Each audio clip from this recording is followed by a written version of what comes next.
बिस्मिल्लाहिर्रहमानिर्रहीम। या अय्युहल्लज़ीना आमनू कुतिबा अलैकुमुस्सियामु कमा कुतिबा अलल्लज़ीना मिन क़ब्लिकुम लअल्लकुम तत्तक़ून। क़ाल नबी सल्लल्लाहु अलैहि वसल्लम लिकुल्लि शैइन ज़कातुन व ज़कातुल जसदिस्सौम औ कमा क़ाल सल्लल्लाहु अलैहि वसल्लम सदक़ल्लाहुल अज़ीम व सदक़ रसूलुहुन नबियुल करीम। इन्नल्लाह व मलाइकतहु युसल्लूना अलन नबी या अय्युहल्लज़ीना आमनू सल्लू अलैहि व सल्लिमू तस्लीमा। अल्लाहुम्मा सल्लि अला सय्यिदिना व मौलाना मुहम्मदिन मअदनिल जूद वल करम व आलिहि व सहबिहि व बारिक व सल्लिम।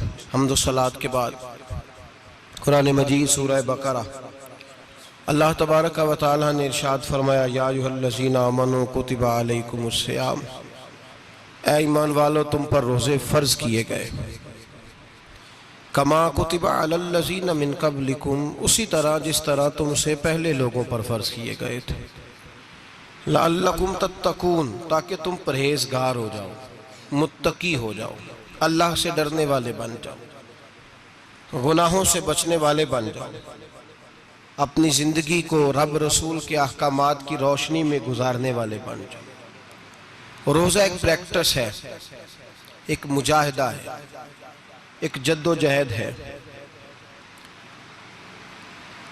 जद्दोजहद किस चीज़ की? अल्लाह की रज़ा के मुताबिक अपने आप को ढालने की जद्दोजहद। सौम का लुग़वी माना होता है रुक जाना।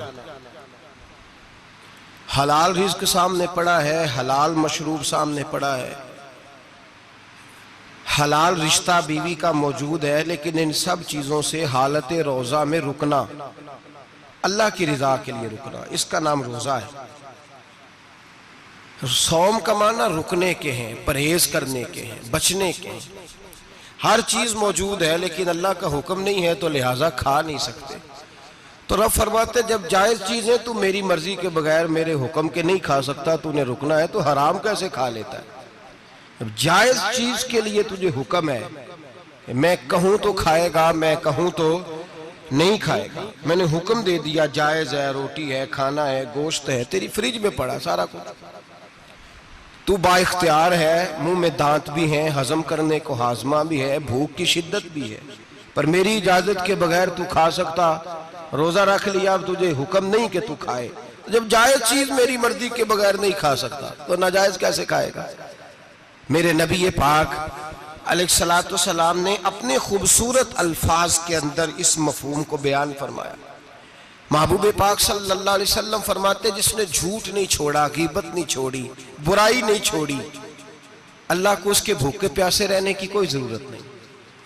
वो काहे का रुका है? जब कोई काम तो उसने अल्लाह की रिदा वाला किया नहीं। रोज़ा रख के दगा कर रहा है, रोज़ा रख के झूठ बोल रहा है, रोज़ा रख के कम माप रहा है, तोल रहा है, धोखा दे रहा है, रिश्वत ले रहा है, फ्रॉड कर रहा है, हराम का माल इकट्ठा करके कहता है उसमें से चलो 10 देंगे भी पका देंगे। वो भाई जो काम अल्लाह ने तुझे करने को हुक्म दिया था, जब तू वो बजा ही नहीं ला रहा, मकसद रोज़ा ही तू हासिल न, लअल्लकुम तत्तक़ून।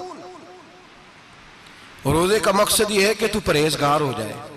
मेरे नबी पाक अलैहिस्सलातु सलाम की बारगाह आली मर्तबत में 2 औरतें आई, ये चीजें खा लो, कहने लगी महबूबा हमने रोज़ा रखा हुआ है। फरमाया नहीं, तुम्हारा तो रोज़ा नहीं है, हुजूर रखा हुआ है रोज़ा, सहरी से लेकर अब तक कुछ नहीं खाया, शाम तक भी नहीं खाएंगी। महबूब ने फरमाया जरा कह तो करो, उल्टी तो करो। कह की तो उनके हलक से खून भी निकला और गोश्त के लोथड़े भी निकले, फोटियां भी निकली। नबी पाक ने फरमाया वहां बैठ के तुमने अपने जानने वालों की गीबत नहीं की, चुगली नहीं खाई? खामोश हो गई, गर्दनें झुक गई। नबी पाक ने फरमाया तुमने कुरान नहीं पढ़ा कि जो अपने भाई की गीबत करता है वो मुर्दा भाई का गोश्त खाता है? तो गोश्त खा के भी तुम्हारा रोज़ा रह गया है।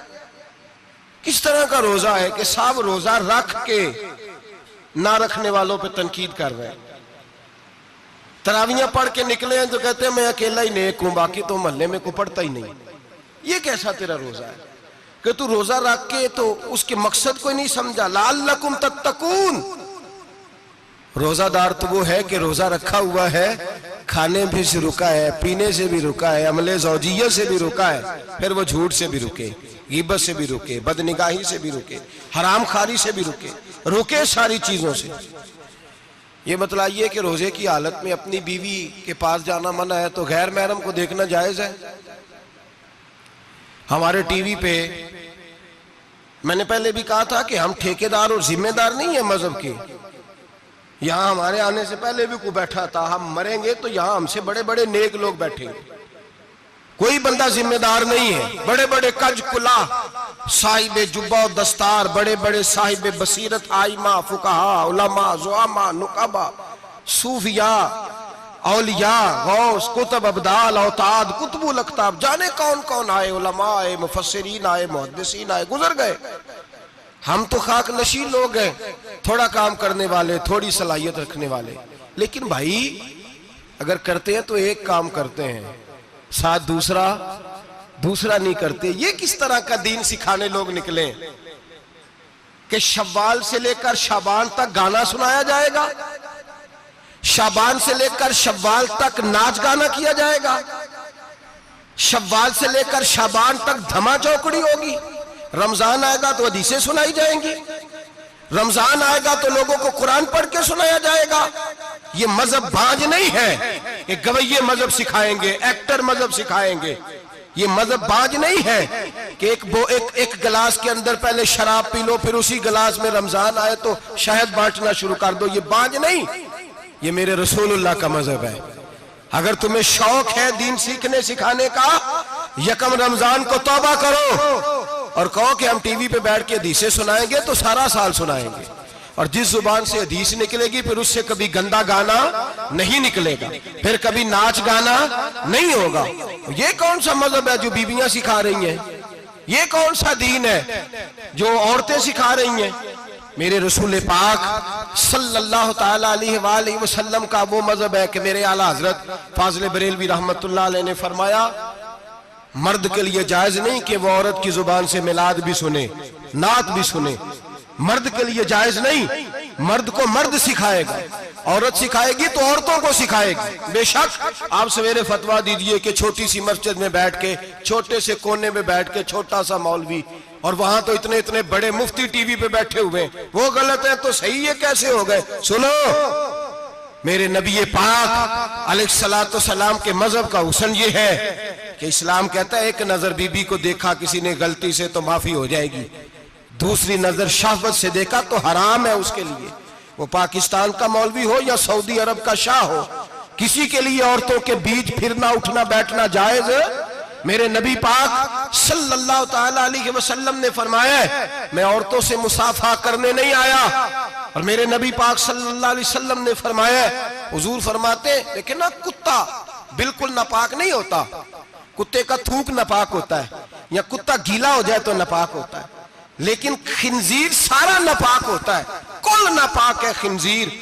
नबी पाक ने फरमाया खिंजीर भी हो और गंद में लिथड़ा हुआ भी हो, पेशाब में लिथड़ा हुआ हो, गोबर में लिथड़ा हुआ हो, पखाने और फुजले में लिथड़ा हुआ खिंजीर हो, उसका जिस्म तेरे साथ टकरा जाए तो इतना बुरा नहीं जितना गैर महरम औरत का वजूद तेरे साथ टकरा जाए तो बुरा है।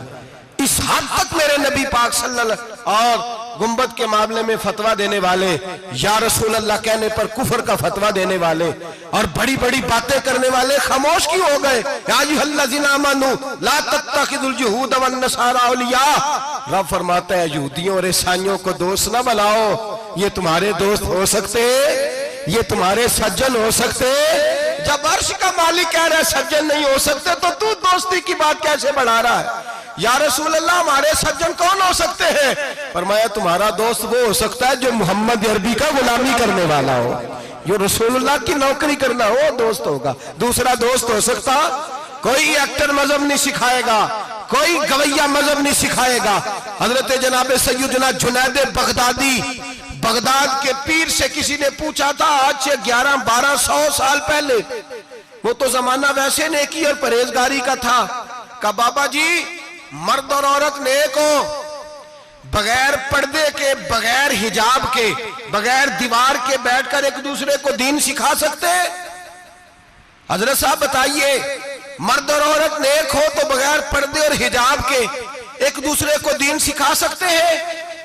तो हजरत जुनैद बगदादी फरमाने लगे, सिखाने वाला हसन बसरी हो और सीखने वाली राबिया बसरी हो तो फिर भी बगैर पर्दे के बैठने की इजाजत नहीं। तो मुफ्ती साहब को इजाजत किसने दी? मौलाना साहब को इजाजत किसने दी? बड़ा वो नहीं होता जो टीवी पे ज्यादा आता है, बड़ा वो होता है जो रसूलुल्लाह के दीन पे अमल ज्यादा करता है। हजरत अब्दुल्लाह इब्ने मसूद रदी अल्लाह तआला अन्हु फरमाते, ज्यादा बातें करने वाला आलिम नहीं होता। हुजूर फिर आलिम कौन होता है? फरमाया पढ़ो कुरान, इन्नमा यख्शल्लाह मिन इबादिहिल उलमा। फरमाया बड़ा आलिम वो होता है जो अल्लाह से ज्यादा डरता है। इसलिए कि रब फरमाता है, मेरे बंदों में से जो आलिम वो हैं जो अल्लाह से ज्यादा डरते हैं, खौफ रखते हैं। तो मेरे भाई, रमजान मुबारक में बचना है, परहेज का वक्त है। तो कोई शख्स भी कोई शो ना देखे, मेरी मिन्नत है आप हजरात, कोई शो ना देखे।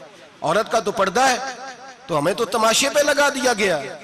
अजीब किस्म के एक्टर आ गए और मजहब सिखा रहे हैं। मेरी अपील है आपसे कि सहरी इफ्तारी के वक्त टेलीविजन बंद रखें। क्या चीज खोल के रखें? या कुरान खोल के रखें या रसूलुल्लाह का फरमान खोल के रखें। अल्लाह रसूल की तरफ तवज्जो रखें, वो सीखने सिखाने का वक्त है। छोड़े गवैयों से दीन सीखा जाएगा। आप हमें कोई शिकवा नहीं, ये पक्की तौबा करें, सवेरे आए आके दीन सिखाएं। और मैं उनसे भी अपील करूंगा कि आओ दीन सिखाओ। हजरत फुजैल बिन अय्यास फरमाते, मैं डाकू था, कभी कभी छुप छुपा के जुमा पढ़ा करता था, फिर मैंने तौबा की तो सच्ची तौबा की, फिर मैंने तौबा की तो रब को राजी करने वाली तौबा की, फिर मैंने तौबा की तो छोड़ी हर शय, गरीबों का लूटा हुआ माल वापस किया, जिसके पैसे न दे सका उसके घर में जाके उसकी भैंसों को चारा डाला, उसके ऊंटों की खिदमत की, मैंने कर्जे चुकाए। फरमाया मैं सच्ची तौबा करके मस्जिद आया, जिस खतीब के पीछे मैं जुमा पढ़ा करता था वो मेरे हाथ पे बैठ करके मुरीद हो गया। अल्लाह तबारक व तआला ने अपने बंदों के दिल मेरी तरफ फेर दिए, फिर तुम्हें उसमें इनाम देने की जरूरत नहीं पड़ेगी। फिर तुम कुटिया नशीन बन के भी दीन फैलाओगे तो अल्लाह उसमें तासीर पैदा फरमा देगा। तो रोजे का माना रुकना है। रोजे का माना बोलिए, रोजे का माना रुकना। किससे? झूठ से, गीबत से, बदी से, बदनिगाही, खाने पीने। रोजा किस पे फर्ज है? अमीरों पे कि गरीबों पे? जी कहने ने मैं तो काम ही, मेरा तो काम ही मेहनत मजदूरी वाला, मैं कैसे रोजा रखूं? मैं तो दिहाड़ी लगाता हूं तो रोजा कैसे रखूं?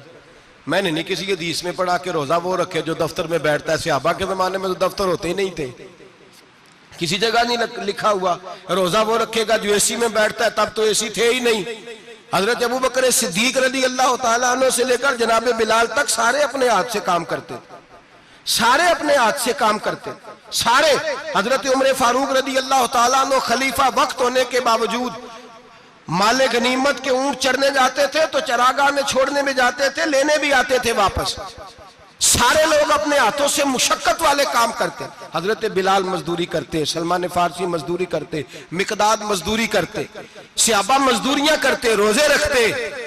और रमजान के जाने का वक्त होता तो दर रसूल पे खड़े होकर अर्ज करते, महबूबा दिल नहीं भरा, दिल करता है कभी रब सारा साल ही रोजे अता करे, सारा साल रमजान दे तो हम सारा साल रोजे रखने को तैयार है।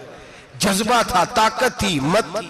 आज नौजवान लड़का है, कहता है मुझसे भूख बर्दाश्त नहीं होती। मेरे भाई, रब बीमारी ला देना, अल्लाह से दुआ मांगे, अल्लाह शिफाए अता फरमाए, और दुआ करें अल्लाह आजमाइश से महफूज फरमाए।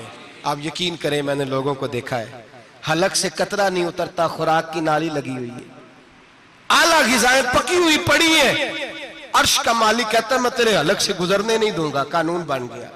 मैंने देखा है ड्रिप पे लोग जिंदा है, बोतल लगी हुई है ग्लूकोज की, गुजारा चल रहा, आला ग़िज़ाएं पड़ी हैं, लाखों रुपया तिजोरी में पड़ा है। मालिक कहता है तू नहीं खा सकता, तो वो खाने नहीं देता, नहीं खाने देता। एक शख्स यूरोप के इलाके का, मैं किसी कालम नवीस का पढ़ रहा था, वो कहता है मेरी खरबों में जायदाद है, लेकिन मेरे मैदे में ऐसी तकलीफ है कि मैं आटे को छान कर जो ऊपर से बूरा निकलता है सिर्फ वो खा सकता हूं, उसके अलावा मैं कायनात की कोई नेमत खा नहीं सकता। और मेरे भाई, वो जब चाहे तो बड़े बड़े खाने खाने से तुझे रोक दे, तेरे दांत चबाने के काबिल ना रहे, जुबान निगलने के काबिल ना रहे, मैदा तेरा हजम करने के काबिल ना रहे, वो जब चाहे तो जो मर्जी कर ले। वो कहता चल तू मेरी मर्जी पे चलना, 1 महीना मेरे कहने पे ना खा, 1 महीना मेरे कहने पे ना खा, तो या अल्लाह तू क्या करेगा? फरमाया सौमु तसहु, मेरे नबी पाक ने फरमाया तुम रोजे रखो, अल्लाह तुम्हें सेहत अता फरमा देगा, अल्लाह तंदुरुस्तियां दे देगा, शिफाएं दे देगा। तुम रोजे रखो, अल्लाह तुम्हें, सुभान अल्लाह, अल्लाह तुम्हें, अल्लाह ताकत देता है, हिम्मत देता है, अल्लाह हिम्मत देता है। मैंने देखा है, मैंने बुजुर्गों को देखा है, ज़ईफ लोगों को देखा है, कमजोर लोगों को देखा है, मैंने देखा है रोजे रखते हुए, मजदूरों को देखा है रोजे रखते हुए। मैं अपने अब्बा जी को कहता, अब्बा जी इतनी सख्त गर्मी और मजदूरी आप करते और मजदूरी के आलम में रोजा रखते, तो कहते पुत्र रोजा की आंदा है, रोजा कदों को जाता है, रोजा अपनी जगह ते वे मजदूरी अपनी जगह होते। और कई दफा मैनू फरमान लगे, मैनू यार समझ कोई नहीं लगती, पता नहीं रोजिया च अल्लाह ताकत कितों दे छड़दा इन्नी ज्यादा, काम भी ज्यादा करीदा है ते रोजा भी भाई सौमु तसहु, मेरे मुस्तफा ने फरमाया तो रोजा रख, अल्लाह तुझे सेहत अता फरमा देगा। रब ताला तुझे, यहाँ होटल खुले हुए हैं, यहाँ अजीब हालात है, होटल खुले हुए हैं, लोग बहाने ढूंढते फिरते हैं, कहते हैं कट लग गया था, जरा थोड़ा सा खून निकल आया, सनी प्लास लगाई है तो रोजा नहीं रखा, ये जरा मुझे थोड़ी दिक्कत हो गया तो मैंने रोजा नहीं रखा, खांसी लग गई है तो रोजा नहीं रखा। ओ खुदा के बंदे, रोजा तो नेमत है। और सुभान अल्लाह, मेरे नबी पाक ने फरमाया लिकुल्ल शैइन ज़कात व ज़कातुल जसद सौम, फरमाया हर शय की ज़कात होती है, वजूद की ज़कात रोजा है, रोजे रखो जिस्म की ज़कात निकल जाएगी। फाका करना भी मेरे नबी पाक की सुन्नत है, मिसवाक करना भी सुन्नत है और फाका करना भी। मिसवाक वाली सुन्नत ज्यादा अपनाते हैं लोग, फाका करना भी नबी पाक की सुन्नत है। एक साहब मुझे कहने लगे जनाब बैठ के खाना हुजूर की सुन्नत है, मैंने कहा कभी कभी ना खाना भी नबी पाक की सुन्नत है, ना खाना भी हुजूर की सुन्नत है। और हमारे फुकाहा ने लिखा है जो रोटी ज्यादा खाता है उसमें 2 बातें पैदा हो जाती हैं, क्या क्या? एक बोलता ज्यादा है, दूसरा सोता ज्यादा है, गाफिल हो जाता है। फाका और हकीम अतिब्बा डॉक्टर कहते हैं कि पेट खाली रहे ना जिस आदमी का, उसका हाफजा मजबूत होता है, उसके ज़हन की गिरा खुलती है। ज्यादा खाने से तो खुमारी चढ़ती है, दिमाग ढूंढते फिरना, रोटी किधर से आज अच्छी है, घर में नहीं पकी तो होटल चले जाना, खाने के सिवा और काम ही कोई नहीं। ओ साहब, मेरे नबी पाक अलैहिस्सलाम ने फरमाया काफर 7 आंतों से खाता है, 7 आंतों से, और फरमाया मेरा मोमिन 1 आंत से खाता है, उसके वजूद में खाने वाली 1 आंत है, काफर 7 आंतों से खाता है। फाका कशी से नूरानियत पैदा होता है, कम खाना। देखे ना, नबी पाक सल्लल्लाहु अलैहि वसल्लम ने अल्लाह से फाका मांग के लिया है, या अल्लाह 1 वक्त रोटी दे, 1 वक्त का फाका दे, मांग के लिया है नबी पाक ने, मांग के। हजरत अबू हुरैरा रदी अल्लाह ताला अन्हु फरमाते हैं भूख ज्यादा लगती थी ना जब मुझे, तो मैं हजरत उमर से, अबू बकर से, उस्मान, मौला अली से कोई मसला पूछ लेता था, और जब मैं मसला पूछता था तो वो मुझे रोटी खिला देते थे। जब मैं उनसे मसला पूछता तो वो मुझे, हजरत अबू हुरैरा फरमाते हैं मुझे भूख लगी, मैं हजरत उमर के पास गया, उनसे मसला पूछा। उनका रिवाज था जब मैं मसला पूछता तो पहले रोटी खिलाते। हमारे बुजुर्ग ये फरमाते हैं कि खाने खिला के दीन पढ़ाओ, सिर्फ तुम्हारा कुतुब खाना नहीं खुला होना चाहिए, तुम्हारा दस्तरखान भी खुला होना चाहिए। किसी ने नबी पाक सल्लल्लाहु अलैहि वसल्लम से पूछा था बेहतरीन मुसलमान कौन है? हुजूर ने फरमाया जो सलाम लेने में पहल करे और रोटी ज्यादा खिलाए, जो रोटी हर वक्त फिक्र करे आ यार तो रोटी खा ले, रोटी खाने की तरफ तवज्जो दिलाए। खिलाना सुन्नत है, ज्यादा खाना इसमें भी फर्क रखे। तो नबी पाक सल्लल्लाहु अलैहि वसल्लम के सहाबी हजरत अबू हुरैरा रदी अल्लाह ताला अन्हु फरमाते मैंने हजरत उमर से मसला पूछा, मैंने कहा हुजूर मसला बताएं, तो कहते पहले उनकी आदत थी जब मैं मसला पूछता तो रोटी भी खिलाते, आज उन्होंने मसला ही बताया है, रोटी कोई नहीं खिलाई।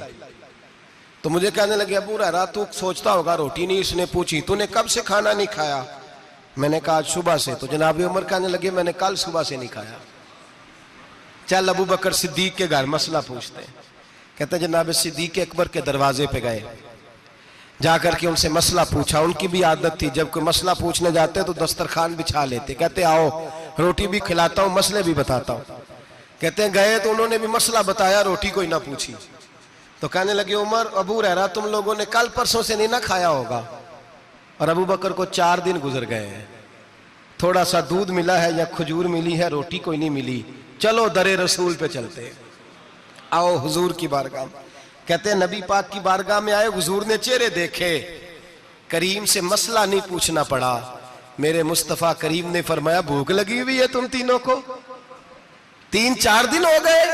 अल्लाह के रसूल ने फरमाया मुझे पूरा हफ्ता हो गया है। सबब कुछ और है जिसको तो खुद समझता है। जवाल बंदा ए मोमिन का बेजरी से नहीं, भूख नुकसान का वजह नहीं बनी, वजह कोई और बनी है। रिश्वतें जो बाजार गर्म हुए हैं लूट मार के, ये रोटी के लिए नहीं, ये ज्यादा खाने के लिए, ये बैंक बैलेंस के लिए गर्म है। ये लूट मार का मकसद कोठियां बनाना है, रोटी का तो रब करीम का वादा है। जो रोज रोता है शाम को कि मेरा कारोबार कोई नहीं, असल में कहता है बंगला कोई नहीं, असल में कहता है कार कोई नहीं, पजारो कोई नहीं, रोटी तो अल्लाह अता फरमाता है, उसका वादा है। फरमाया हुजूर ने 3 दिन बीत गए, चलो। मेरा बेतकल्लफ सहाबी अबुल हसन अंसारी, वो बड़े नसीब वाले होते हैं जिनको मेरे नबी पाक खुद कहते थे कि तेरी फलानी जिम्मेदारी है। इस जमाने का तो किसी को कह दिया जाए ये तेरी जिम्मेदारी है तो कहता है ये तो फटीके डालने लग गया, यहां से तो छुट्टी कर जानी चाहिए। खुश होते थे सहाबा के हमारी जिम्मेदारी लगी। कहते हैं हजरत अबुल हसन अंसारी के घर गए, नबी पाक ने फरमाया भूख बड़ी लगी है, खाना ला। कहते हैं हुजूर ने उसे कहा तो उस आदमी को तो वजद ही हो गया। उसने कहा मेरे इतने नसीब कि हुजूर का ये खाना खिला। आओ देखो दुनिया वालों, आज जो सबसे ज्यादा इज्जत वाला है वो मेरा मेहमान बना हुआ है। फरमाते हैं वो दौड़े गए, बकरी उठाई, जिबा की, बीवी को कहने लगे रोटी तैयार कर। उधर खजूरें तोड़ी, अंगूर तोड़े, कहने लगे हुजूर आप जब तक तनावुल करें तब तक खाना पक जाता है। हजरत उमर कहते हैं रोटी पक के आई, बड़ा प्यारा गोश्त, बड़ा अच्छा सालन, बड़ा खूबसूरत खुलूस वाला खाना। फरमाते हैं मैंने बड़ा ही खाया। नबी पाक ने ना एक रोटी ली और छोटी चपाती, थोड़ा थोड़ा सालन कोनों से, और जब नबी पाक ने खा लिया तो हुजूर की आंखों में आंसू आए। हजरत अमर कहने लगे हुजूर रोए क्यों? तो नबी पाक ने फरमाया सोचता हूं 7 दिन के फाके के बाद खाया है, पर डरता हूं रब इसका हिसाब पूछेगा तो जवाब कैसे देना है, इसका हिसाब भी तो देना है ना जो खाया है। तो हजरत उमर फारूक के हाथ में कुछ चीज थी, जोर से जमीन पे मारी, कहा महबूबा 7 दिन के बाद भी रोटी खाए तो हिसाब देना है। नबी पाक फरमाने लगे उमर वो मालिक है ना, तो जब देता है तो हिसाब नहीं ले सकता, हिसाब तो देना है, हिसाब तो देना है, तैयारी रखो। सहाबा किराम फरमाते हमने इरादा किया कि आज के बाद हम फिर फाके करेंगे, कम खाएंगे, इसलिए कि हिसाब देना है। मेरे भाई वो फाका कशी करते थे, डरते थे। यहाँ तो लोग खा के बीमार है, खाते जा रहे हैं, सोते जा रहे हैं, खाते जा रहे हैं, सोते जा रहे हैं। ये भी वक्त आएगा रमजान शरीफ का, सवेरे दर्स पे आओ कहते नींद बड़ी आती है, सवेरे 2 सिपारे पढ़ के सोया करो कहते साहब नींद बड़ी आती है। फजर के बाद ही तो वक्त होता है अल्लाह अल्लाह करने का, शहरी का, खाते जा रहे हैं, सोते। लोग जमात से नमाज नहीं पढ़ते सो जाते, जमात का सवाब छोड़ के सो जाएंगे। भाई रमजान मुबारक में फाका कशी की ट्रेनिंग होती है, फाका कशी की तरबियत ले, रमजान में रोके अपने आप को, तरबियत होगी। और हमारे सूफिया फरमाते हैं जो ज्यादा खाता है उसका नफ्स उसको ज्यादा पे मायल करता है, ख्वाहिशात नफ्स पैदा होती हैं। मेरे नबी पाक अलैहिस्सलाम ने जवानों को हुक्म दिया है या माशरल शबाब, ओ जवानों, या रसूलल्लाह क्या हुक्म है? फरमाया या निकाह कर लो अगर ताकत है, नहीं ताकत तो रोजे रखो। हुजूर रोजे से क्या होगा? फरमाया तुम्हारा नफ्स कुचला जाएगा, शैतान वसवसा अंदोजी नहीं करेगा। आज नौजवान बढ़ बढ़ के खाता है, बहुत ज्यादा खाता है, कभी इस होटल से खाता है, कभी उस होटल से खाता है। इतना ज्यादा खाएंगे तो नफसानी कुव्वतें उछल करके आएंगी, मुश्किल हो जाएगा। शादियां देर से होती हैं, माँ बाप आंखें बंद करके बैठे हुए हैं। अगर माँ बाप की जिम्मेदारी हो और माँ बाप निकाह ना करे तो नबी पाक ने फरमाया बच्चे गुनाह करेंगे तो जितना गुनाह बच्चे को उतना बाप को भी होगा। तो माँ बाप चुप है, दूसरा शादी मुश्किल बड़ी है, महंगी बड़ी, और तीसरा नहीं कर रहे कुछ लोग तो रोजे भी नहीं रख रहे। तो रमजान उनके लिए भी वक्त है, नफसानी कुव्वतें कुचली जाएंगी। खाना जितना कम खाया जाएगा उतना वजूद के अंदर नफसानी ख्वाहिशात कम पैदा होंगी। तो रमजान तो प्रैक्टिस है मुजाहिदे की, दीन की। और दूसरा मेरे हबीब पाक सल्लल्लाहु अलैहि वसल्लम ने फरमाया है, हुजूर फरमाते हैं कि रमजान और कुरान का आपस में रिश्ता है। कुरान पाक कितना पढ़ना चाहिए रोजाना? ज्यादा से अल्लाह जज़ा दे, उम्मीद है आप ज्यादा से ज्यादा ही पढ़ते होंगे। भाई सुने, हदीस मुबारका में नबी पाक ने फरमाया रमजान और कुरान दोनों मिल के ना, बड़ी प्यारी हदीस है, फरमाया दोनों मिल के अल्लाह की बारगाह में मेरी उम्मत की सिफारिश करेंगे, रमजान और अल्लाहु अकबर। किस तरह?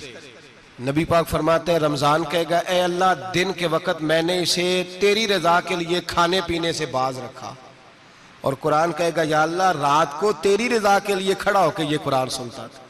रमजान और कुरान दोनों सिफारिश करेंगे। हम ना बड़ा कुछ पढ़ते हैं, सुनते हैं, सीखते हैं। अब यकीन करें, ये खाते भाई का भाई से इख्तलाफ हो जाए ना तो वो 30 साल पुराने खाते खोल के ले आता है, सारी रात ढूंढता है कि मेरे पैसे कहां से निकलते हैं, पढ़ लेता है। कुरान पाक की बारी आती है तो नहीं पढ़ते कुरान पाक। अब्बा जी का खत्म होता है तो मांगते फिरते हैं, कहते 2 कुरान पाक 10 कुरान पाक। ये बातें बतानी नहीं चाहिए, करनी नहीं चाहिए, लेकिन चूंकि तरबियत के लिए बैठा हूं तो कर देता हूं। मेरे शागिर्दों से पूछें, यहाँ मदरसा है अल्हम्दुलिल्लाह, दर्जनों तलबा है, असातिज़ा है, मेरे पीर भाई हैं, और मेरा ये दावा है कि शायद कोई किसी से इतना प्यार करता हो जितने मेरे शागिर्द और मुरीद मुझसे करते हैं। लेकिन मैंने कभी किसी से नहीं कहा कि जरा सूरत फातिहा पढ़ के देना, मैंने अपने अब्बा जी को सवाब देना है। पूछ लें किसी से नहीं कभी कहा, कभी नहीं मैंने कहा कि जरा मुझे थोड़ा सा कुरान पढ़ दें। मैं इसको नाजायज नहीं कहता, पढ़वाना चाहिए, लेकिन मैं अपने वालिदैन के लिए कभी सवाल नहीं करता कि मुझे जरा पढ़ के दो, मैंने बख्शना है, इसलिए कि मैंने जाती तौर पे रूटीन बनाई है। मैं समझता हूं कि कायनात के अंदर मेरे ऊपर जिन लोगों ने एहसान किए उनमें सबसे ज्यादा हिस्सा मेरे माँ बाप का है। मैं समझता हूं इस बात। कितना नालायक हूं मैं कि मैं 1 महीने में एक कुरान पाक भी पढ़ के उनकी रूह को एहसाल नहीं कर सकता। मेरा ये तरीका है जाती, मैं कदगन नहीं लगाता, मेरा जाती तरीका ये, अलहम्द से शुरू करो और 2 सूरतें छोड़ के कुरान पाक खत्म कर दो आखिरी, और फिर फलक और नास सूरतें साथ ले जाओ। यहां बैठ के साले सवाब नहीं करना, खत्म नहीं दिलाना, साथ ले जाओ, कब्र पे खड़े हो जाओ और फलक और नास सूरतें कब्र पे बैठ के तिलावत करो, और जो कुरान मजीद पढ़ा है उनकी रूह को वहां एहसाल करो। ओ भाई, औलाद जब माँ बाप के लिए पढ़ती है तो उसे कहना नहीं पड़ता अल्लाह बख्श दे, इसलिए कि औलाद की नेकियां खुद ब खुद माँ बाप के खाते में जमा होती हैं, खुद नेकियां जमा होती हैं।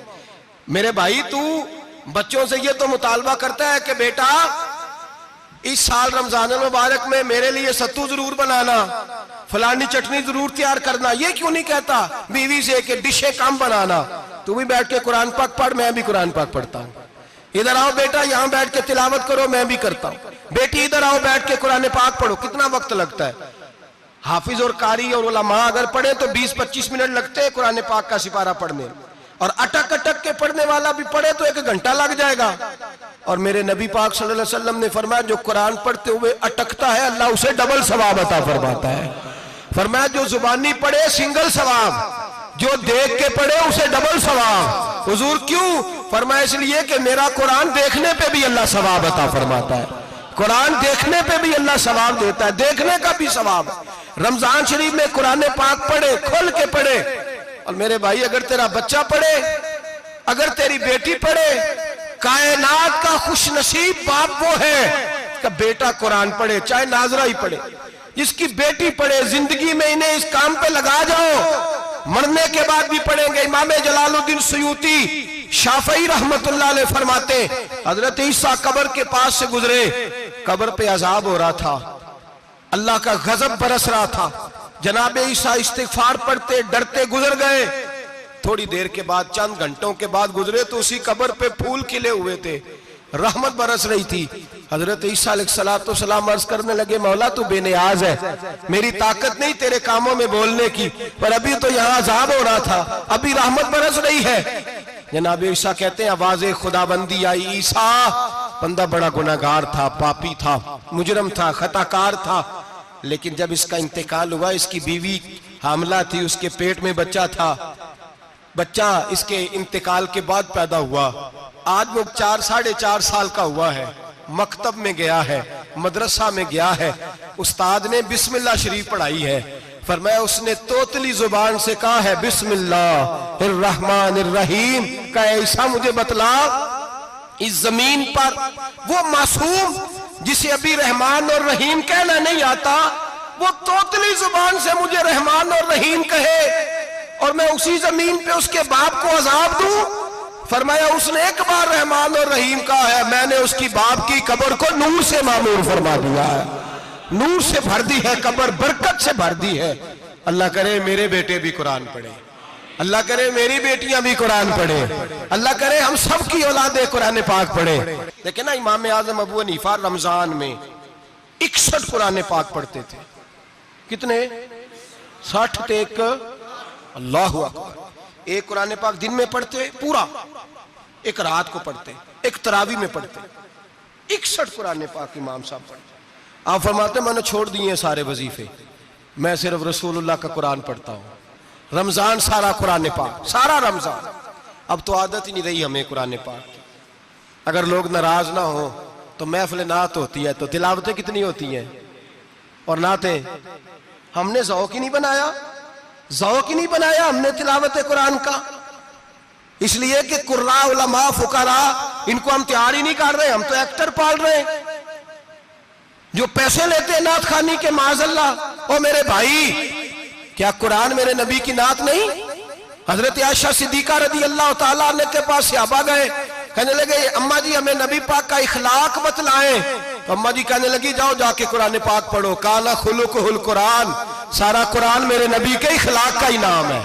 ये सारी नात है, ये सारी नात है। इस नात को सुनने लोग क्यों नहीं आते? इतना राश में अपने नात में उतना तरावी पे क्यों नहीं होता? और मिल्लत का जवान याद रखे, बूढ़े तरावियां पढ़ते हैं, ज़ईफ तरावियां पढ़ते हैं, घुटनों में दर्द है तरावियां पढ़ते हैं, बीमार बूढ़े तरावियां पढ़ते हैं। जवान वहां चौक में खड़े। क्या जवानी इसलिए है चौकों में खड़ा हुआ जाए? क्या जवानी इसलिए है कि सऊदी अरब जाने के लिए पासपोर्ट बनाना हो तो 2.5 घंटे खड़ा रहे तू, शनाख्ती कार्ड के दफ्तर तू खड़ा रहे, प्रोटेक्टर के लिए खड़ा रहे, काफिरों के सामने कासा लेसी करने के लिए तू खड़ा रहे, तू नौकरी पे जाए तो सारी रात खड़ा रहे, और तू कुरान के लिए खड़ा नहीं होता? मेरे महबूब ने फरमाया मन कामा ईमानन व इहतिसाबन गुफिरा लहु मा तक़द्दम मिन ज़ंबि। फरमाया जो रमजान मुबारक में अल्लाह की रिजा के लिए गुनाहों की माफी के इरादे से कयाम करेगा, रातों को इबादत करेगा, अल्लाह उसके पिछले सारे गुनाह माफ फरमा देगा। नौजवान इरादा करें, प्रोग्राम बनाएं कि इंशाअल्लाह कुरान पढ़ना भी है, कुरान पढ़वाना भी है, सुनना भी है, और इंशाअल्लाह बोलिए सुनना भी है और पढ़ना भी है और पढ़ाना भी। हिम्मत करें, दलेरी करें, आके खड़े तो हो, अल्लाह तौफीक अता करेगा। पहली बात यह कि रोजा रखें, दूसरी बात यह कि कुरान पाक की तिलावत करें, और रोजा रखें तो रोजे के सारे हुस्न समेत उसे रखें। नबी पाक ने फरमाया रमजान गमखारी का महीना है, गमखारी करें। हमारे जमाने में 2 किस्म की तकलीफें हैं। एक तो गरीब आदमी, उसका हाल यह है कि वो मांगते ही गुजारा करना चाहता है, उसने हाथ यूं कर लिया है तो अब उसका यूं होने को तैयार नहीं। जरूरत अगर किसी आदमी को किसी दरवाजे पे ले जाती है तो बुरा नहीं, लेकिन सवाल का अपने ऊपर दरवाजा खोल लेना ये ठीक नहीं। फाका कशी पैदा करें, हौसला पैदा करें, थोड़े पे गुजारा करना सीखें। गरीबों को भी इजाजत नहीं कि वो निकल खड़े हों मैदान में मांगने के लिए। टोलियां निकलती हैं रमजान में, जत्थे निकलते हैं खैरात इकट्ठी करने वाले। बचें। मेरे नबी पाक सल्लल्लाहु अलैहि वसल्लम ने फरमाया जिसने बगैर जरूरत के सवाल किया, जब कयामत के दिन आएगा तो उसके चेहरे के ऊपर गोश्त नहीं होगा, सिर्फ ढांचा ही होगा।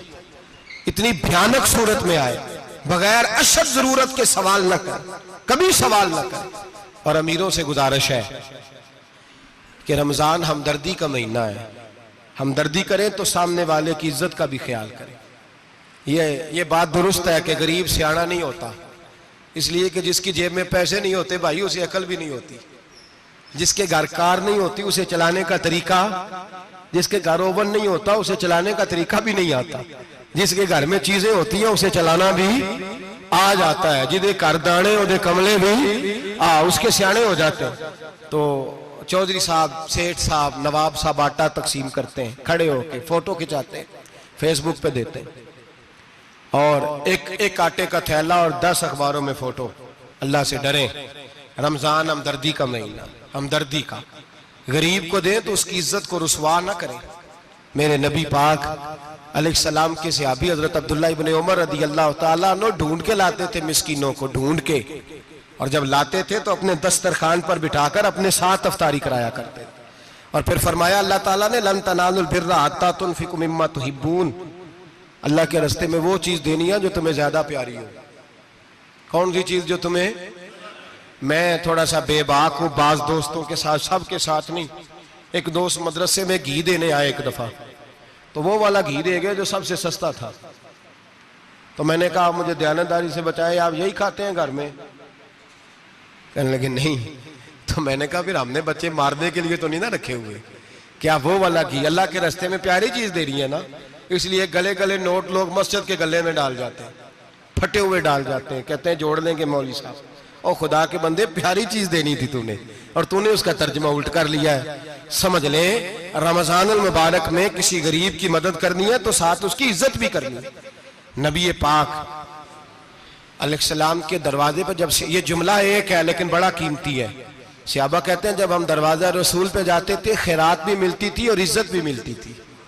खुद भीख दे खुद ही कहें मंगते का भला हो, खैरात भी मिलती थी और इज्जत भी मिलती थी। नबी पाक साथ इज्जत भी देते थे, मिस्कीन को गरीब को दें और खैर खाई करें। जूते बेचने वाले जूतों के रेट सस्ते करें, कपड़ा बेचने वाले कपड़े का रेट, दर्जी साहब भी रेट सस्ता करें, दुकानदार भी चीजों का रेट, हकीम साहब पैसे कम लें, डॉक्टर पैसे कम करें, हुकूमत निर्खों में कमी करे, और ये काम इज्तिमाई तौर पे करें। मेरे नबी पाक ने फरमाया रमजान गमखारी का महीना है, इसमें गमखारी करनी है, दूसरे का ख्याल करें, इशार करें, कुर्बानी करें। यहाँ हर चीज का रेट बढ़ जाता है रमजान शरीफ में। हर आदमी कहता है मेरा सीजन आ गया है, तवज्जो बढ़ाएं, ख्याल करें, गमखारी का महीना है। और फिर आप लोगों से ये भी गुजारिश है कि रमजानुल मुबारक का जब महीना आए तो जिस आदमी के साथ नेकी करनी है वक्त पे करें। किसी गरीब को पैसे देने हैं, कपड़े देने हैं तो यकम रमजान को दें। मैं अक्सर दोस्तों से पूछता हूं, मैं कहता हूं कारी साहब नूं जोड़ा कदों देंदे हो? कहंदे 27 वाले दिन। मैं क्या मैनूं लग गई समझ, तुहाडी साजिश है कि किधरे सवा के पा ना लवे। एवं मौलवी चौधरी साहब दे नाल दे कपड़े पा ले, कित्थे लिखिया इनू देना 27? तुसीं दसो 27 वाले दिन को दर्जी सी के देंदा, ਉਹਨੂੰ 3 ਗੁਣਾ ਵੀ ਪੈਸੇ ਦਈਏ तो कहता ਜਿਹੜੇ बाकी ने ਉਹਨਾਂ ਦੇ नहीं बटन पे लगते मेरे को, कितों जोड़ा सीख। तो किस दिन देते हो कारी साहब को? क्या मकसद है? पहनने के लिए दे रहे हो या इसलिए दे रहे हो कि ना पहन सके? तो भाई आप जब किसी को कुछ चीज देंगे तो कब देंगे? जब वो इस्तेमाल कर सके। गरीब को लोग फतराना देने जाते हैं ईद से एक दिन पहले, तो क्या करेगा उसका? वो ना तो कपड़े खरीद सका ना रोटी ला सका। बल्कि मेरे हजरत साहब फरमाते हैं रमजान से पहले दे दो, रमजान की नीयत करके रमजान से 1-2 दिन पहले दे दो, अल्लाह रमजान जितना सवाब ही अता फरमाएगा। रमजान से पहले दो जिसको कुछ है दिन, कबल अज़ वक़्त तैयारी करो। और मेरे किबला साहब फरमाया करते अपने कपड़े बाद में, गरीब के बच्चों के कपड़े पहले, अपने घर की जरूरियात बाद में, गरीबों की जरूरियात इसलिए कि अल्लाह पाक ने उनका रिज़्क़ भी हमारे घर भेज दिया। हमारी ड्यूटी लगाई है कि तुमने बांटना, बांटने वाले बनो। और ये ज़हन बनाए कि पता नहीं किसका हिस्सा था जो अल्लाह ने मेरे घर भेजा, ये ज़हन बना के बांट। और जिसको देने जाए, हाँ आपको इजाजत है थोड़ा बहुत पता करने की, लेकिन थोड़ा बहुत तफ्तीश करने की इजाजत, बाल की खाल उतारने की इजाजत। मैंने देखा है लोग गरीबों का इंटरव्यू लेते हैं, तेरा तो फलाना कमाने वाला नहीं, तू तेरा तो फला बच्चा। ओ भाई बहुत सारे गरीब ऐसे हैं, बड़े हैं जो कमाने की कोशिश करते हैं लेकिन उनका सबब नहीं बनता। हाँ हाँ है ऐसे लोग जो सऊदी अरब चले गए हैं, कहते हैं तेरा तो फला बाहर नहीं गया है, गया है, लेकिन सारे सऊदी अरब जाने वाले भी माल कमाने की ताकत नहीं रखते। कई वहां भी बैठ के बेचारे कर्जों में उलझे हुए हैं, वहां वालों के जुल्म का शिकार है। बहुत सारी आजमाइशों में तू तफ्तीश करता है। मेरे इमाम शाफी का एक जुमला अगर आपको याद रह गया तो बात बन जाएगी। इमाम शाफी रहमतुल्लाह, बल्कि हजरत गौसे आजम जिलानी के पास वो बात आपको ज्यादा फायदा देगी। हजरत गौसे आजम जिलानी को उनका एक मुरीद समझाने लग गया, कहने लगा हजरत जी आप सबको देते रहते हैं, हर बंदा मुस्तहिक नहीं होता, जरा टटोल के दिया करें।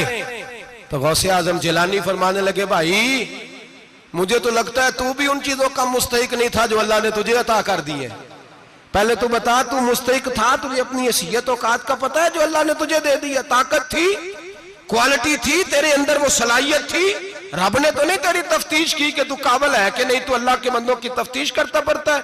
इमाम शाफी फरमाया करते, इमाम शाफी फरमाते रब तुझे परख के नहीं देता, टटोल के नहीं देता, रुसवा करके नहीं देता, तू गरीबों के साथ ये सारा जुल्म क्यों करता है?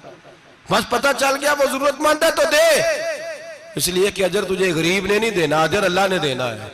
और अल्लाह अजर अमल पे नहीं देता, अल्लाह तो नियत पे अजर अता फरमाता है। तो नियत देख तेरी किस तरह की। तो मेरे भाई गरीब को दे, कबल अज वक्त दे। रमजान मुबारक में चौथा काम, बात आखिरी और चौथा काम सुने, रमजान में दीन सीखें। शैतान कैद होता है ज्यादा से ज्यादा, और जब आदमियों का पेट खाली होता है ना तो ज़हन जो होता है ना वो भी उसका फ्रेश होता है। उसमें कोशिश करें दीन सीखने की। मेरे नबी करीम सल्लल्लाहु अलैहि वसल्लम ने इस दीन को इल्म का दीन करार दिया है, शऊर का दीन करार दिया है, फहम का दीन करार दिया। नबी पाक सल्लल्लाहु अलैहि वसल्लम ने फरमाया एक इबादत करने वाला इशा के बाद खड़ा हो और फजर तक नमाज पढ़ता रहे। एक आलिम दीन इशा पढ़ के सो जाए, उठ के फजर पढ़ ले, तो वो 70 इबादत करने वालों का दर्जा ज्यादा नहीं, आलिम का दर्जा फिर भी ज्यादा है। उस आलिम दीन का दर्जा ज्यादा है, इसलिए कि वो लोगों को आगाही देता है, शऊर बख्शता है। ये दीन जो है ये, और नबी पाक सल्लल्लाहु अलैहि वसल्लम ने फरमाया इबादत करने वाले पर आलिम का दर्जा उतना ही ज्यादा है जितना मेरा दर्जा अपने गुलामों पर ज्यादा है। आलिम को हुजूर ने इतना बड़ा मकाम दिया। दीन सीखें, शऊर हासिल करें, ये फकाहत का दीन है, शऊर हासिल करने का दीन है। और नबी पाक सल्लल्लाहु अलैहि वसल्लम ने फरमाया दीन की एक बात सीख लेना 1000 नफल पढ़ने से ज्यादा दर्जा रखती है। दीन की एक बात सीख लेना 1000 जनाजे में शिरकत से ज्यादा दर्जा रखती। दीन की एक बात सीख लेना, मेरे नबी पाक सल्लल्लाहु ताला अलैहि वसल्लम इरशाद फरमाते 1000 मरीज की इयादत करने से ज्यादा दर्जा रखती।